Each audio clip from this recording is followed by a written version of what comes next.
Hello दोस्तों, आप देख रहे हैं यूट्यूब चैनल मनीष साठ स्टडी 99। तो आज की वीडियो में यूपी ट्रिपल एस सी पेट 15 और 16 अक्टूबर को होने वाली परीक्षा है, उनके बारे में प्रैक्टिस से बताया जाएगा। पहला प्रश्न जो है, हड़प्पा सभ्यता के निम्नलिखित स्थलों में कौन सिंध में अवस्थित है? सिंधु में कौन सा है? चंदुहाड़ो है। ऑप्शन जो है तीसरा। दिए गए कुछ में से बताना है, तो इसमें से जो है कौन सा है, मतलब दूसरा है मोहनजोदड़ो और तीसरा है चंदुड़ो और कोटडीजी है। ऑप्शन जो है सी है, सही है। अगला प्रश्न है, आंध्र भोज के नाम से विख्यात कृष्णदेवराय के दरबार में अष्टदिग्गज कौन थे? तो है कौन से दिग्गज थे? तो यह ऑप्शन जो है बी, 8 तेलुगु कवि थे। सर्वेंट ऑफ इंडिया सोसाइटी की स्थापना किसने की थी? किसने स्थापना की थी? तो यह है ऑप्शन जो है डी, गोपाल कृष्ण गोखले ने की थी। प्रश्न संख्या 4, योग दर्शन के संस्थापक कौन है? तो यह पतंजलि हैं। ब्रिटिश साम्राज्य के अधीन नियुक्त भारत का प्रथम वायसराय कौन था? अधीन जो है कौन था? लॉर्ड कैनिंग था।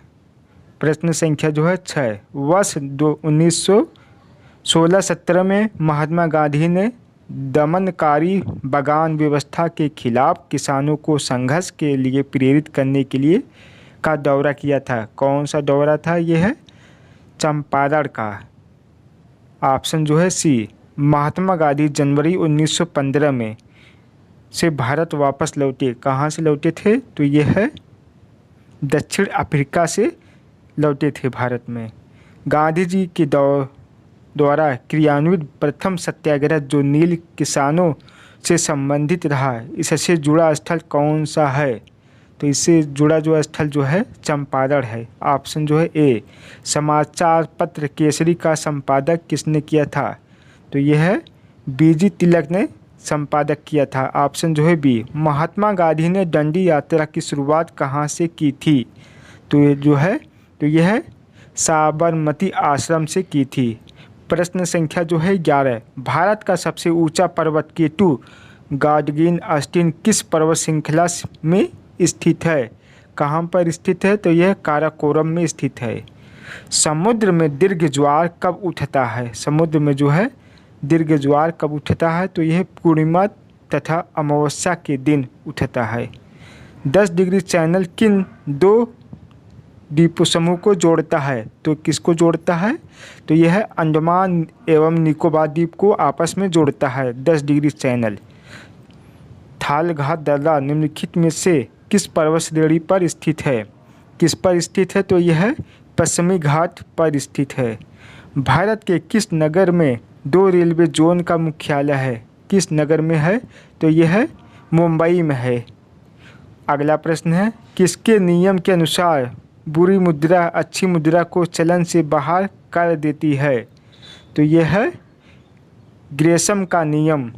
अर्थशास्त्र में कोर सेक्टर से तात्पर्य है? तो यह चयनित आधारभूत उद्योग से है। अगला प्रश्न है, किसी वस्तु की मात्रा के लिए उपभोक्ता का इष्टतम चयन तथा उसकी कीमत में संबंधित अत्यंत महत्वपूर्ण है तथा यह संबंध फलन कहलाता है। उसे क्या कहते हैं? तो यह है मांग कहते हैं, जब मांग बढ़ जाएगा। भारतीय रिजर्व बैंक भारत के संविधान की 7वीं अनुसूची में दी गई सूची में संबंधित है। तो यह है केंद्र से संबंधित है। किसी सामान्य वस्तु की मांग में गिरावट उपभोक्ता की आय में के साथ होती है। क्या होता है? तो यह गिरावट होता है। भारत के संविधान में मौलिक कर्तव्यों का किस वर्ष सम्मिलित किया गया था? मौलिक कर्तव्य को किस वर्ष सम्मिलित किया गया था? तो यह 1976 में। भारत के संविधान का निम्नलिखित में से कौन सा भाग नागरिकता से संबंधित है?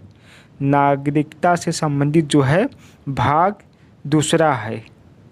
प्रश्न संख्या जो है 23, भारत में राज्य का राज्यपाल बनाने के लिए न्यूनतम आयु कितनी है? न्यूनतम आयु जो है 30 वर्ष है।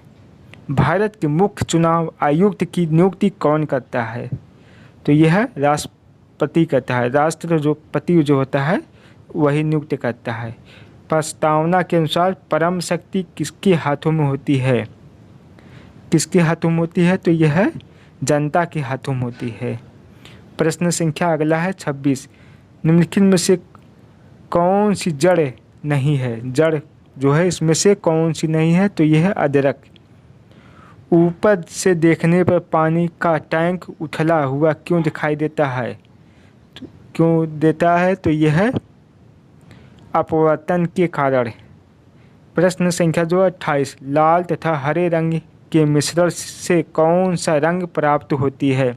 कौन सा रंग? तो यह पीला प्राप्त होती है। प्रश्न संख्या जो है 29। निम्न में से कौन वायु प्रदूषक नहीं है? वायु प्रदूषक जो है नहीं है नाइट्रस ऑक्साइड। जब शुद्ध जल में डिटर्जेंट डाला जाता है तो क्या होता है? घट जाता है, उसका पृष्ठ तनाव जो है घट जाएगा। प्रश्न संख्या जो है 36। बकरी का शब्द का पुल्लिंग रूप है। बकरी का जो है बकरा होगा। स्त्री के लिए सही परिवाची वाले शब्दों की पंक्ति को चुनिए। तो इसका जो है शुद्ध शब्द चुनना है। तो यह है क्रिया, वनिता, नारी। ऑप्शन जो है ए सही है। अगला प्रश्न है रसखान, रहीम, देव, रत्न आदि कवि मुख्यतः किस बोली में रचना करते थे? किस रचना में? तो यह ब्रज भाषा में। इसे मिलान करना है। निम्नलिखित मोहरों का अर्थ के साथ जोड़िए। तो इसका जो है ऑप्शन कौन सा हो? करवटें बदलना, कोल्हू का बैल, हवा लगाना, ठोकरे खाना, असर होना, धक्के खाना, लगातार काम में लगे रहना, बेचैनी के कारण न सो पाना। तो इसमें जो है मिलान करना है। तो यह है ऑप्शन जो है बी सही है। क्वेश्चन नंबर जो है 40। कौन सा जोड़ा समरूपी भिन्नार्थक है? कौन सा जोड़ा जो है समान भिन्न है? कौन सा जोड़ा जो है भिन्न है? तो यह है अवधि, अवधि। ऑप्शन जो है ए सही है। तो यह है 35 प्रश्न जो है समाप्त हो गए हैं।